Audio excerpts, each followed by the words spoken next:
Yung aming halaman. Ito na yung aking yung aming balcony. Hindi pa ayos pagtapos nila. Yan. Hindi pa naayos pag ayos.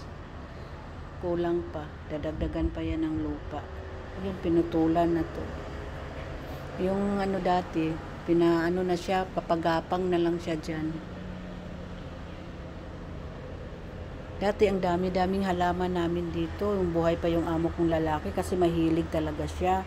Pag may yung mga halaman dito sira-sira na, pinapalitan niya agad, bumibili, tinatapon, nagbabago talaga siya halos ng paso. Ngayon nga, wala na siya. Wala na. Hindi na asikaso ng amo kong babae.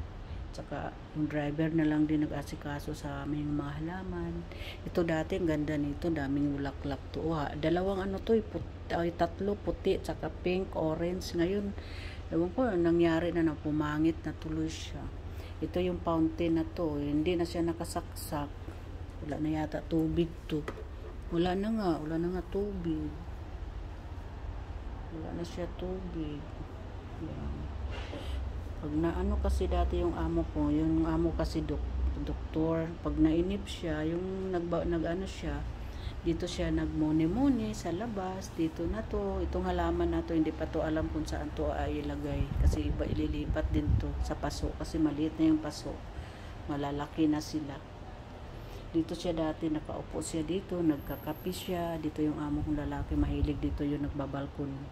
Yan na minsan nararamdaman ko pag pupunta ako ng gabi, nararamdaman ko sa naamoy ko yung tabako kasi nagtatabako siya eh. Dito siya nakaupo, tinimplahan ko ng kape. Kahit nung nagkasakit siya, tuwing umaga, hapon, dito kami sa harap, dito kami dahil nag-upo siya dahil sa init, tumitingin siya dito sa labasan. Dito, tumitingin siya dyan. Yan. Wala na tayong magagawa. Doktor naman sana eh. Ganun talaga ang buhay. Hanggang ganyan lang talaga ang buhay. Mahangin-hangin ang labas. Mapin niya, lakam. Go inside na. Sunod-sunod din tong aming alaga. Oh. Halika na. Baka tumalon ka. Naku. Ayan. Ang aming mapin. Papasok na kami sa aming bahay. Tatingin-tingin lang si mapin dito. Kasi alam niya, nandito ako. Sumunod na naman. Sumunod na naman namin baby muffin. Yan. Baby muffin ko. Ang baby muffin. Say hi, hello.